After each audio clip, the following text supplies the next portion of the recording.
Well, here we go. I'm going to take out all those old capacitors and put the new ones in.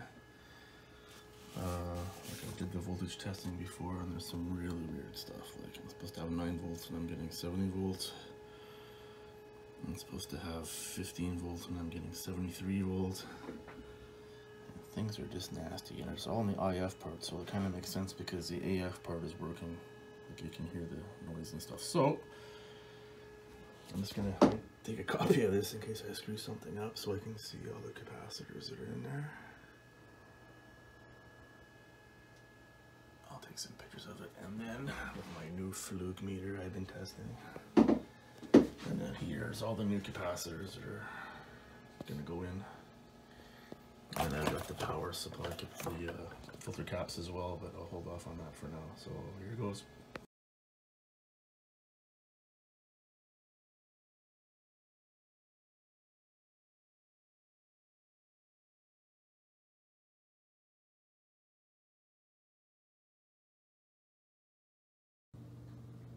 My order of capacitors came in today from Just Radio Capacitors. So we're gonna, I'll put those in, check the voltages again, and then I got a whole bunch of resistors that they had on sale, which seemed like a pretty good deal. And I got my helper here.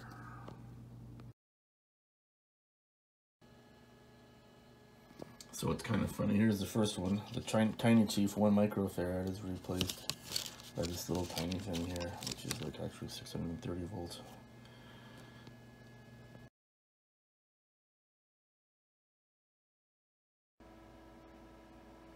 Well, I replaced all the capacitors, and the audio amp, which had no voltage before, is now working. But all the other voltages are way too high. Like there's 90 volts on the cathode. So the only thing left to replace is that filter capacitor, the silver can. So I've got my hole here. I'm gonna put a terminal strip in here, tie them back to this ground, and then after I do that, I give up. Then I'm gonna have to ask for help, because every resistor I check tests okay, and all the capacitors except for the ceramic fixed ones and you know, the variable ones have been replaced. So I'm running out of parts to replace, so I'll keep you posted.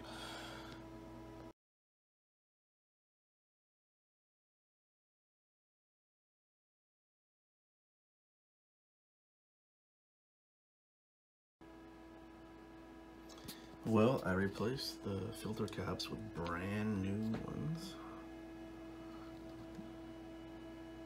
and unfortunately I'm still getting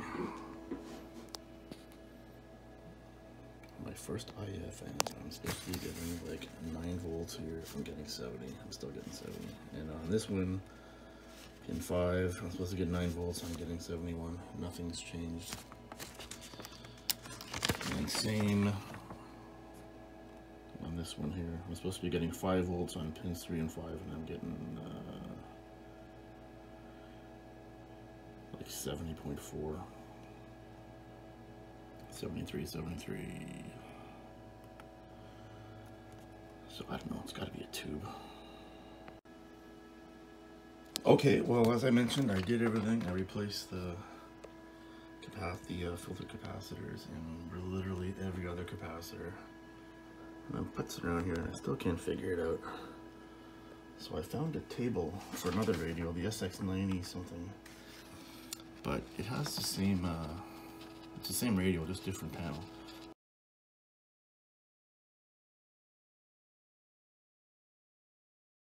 And it has the resistance readings. This is from a Sam's thing.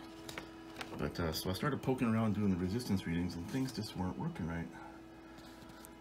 And after fooling around with it, I did some testing on the sensitivity knob for the AVC, and it's dead, like completely dead. Between the two terminal, the center terminal and the pot, that it's wide open. There's nothing going on. So it's an open circuit. So if you look at the diagram for that pot, the 10K pot here, where is it? Right there. If there's no resistance here, it's open, and when it's open, it's in standby.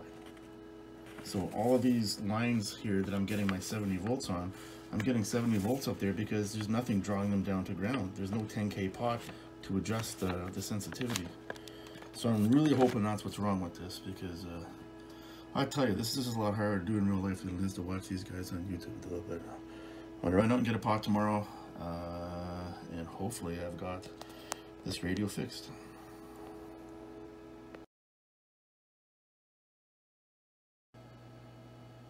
So I couldn't find that you know, the pot with a switch on the back. So I did a pot. I got the pot and I put this to switch here for now.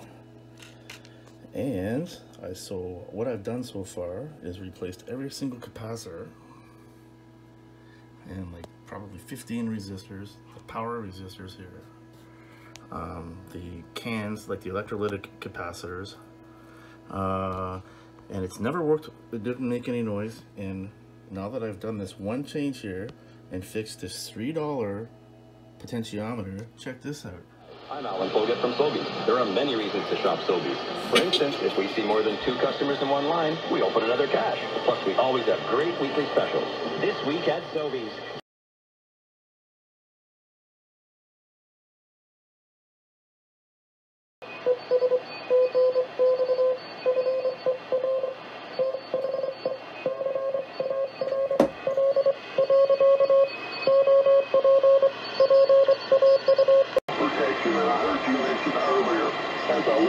By the way, I enjoy listening to you very much with your. Well, it hasn't been aligned yet, but it works. I heard you say that you were making preparations so that you could lay yours down. You was waiting.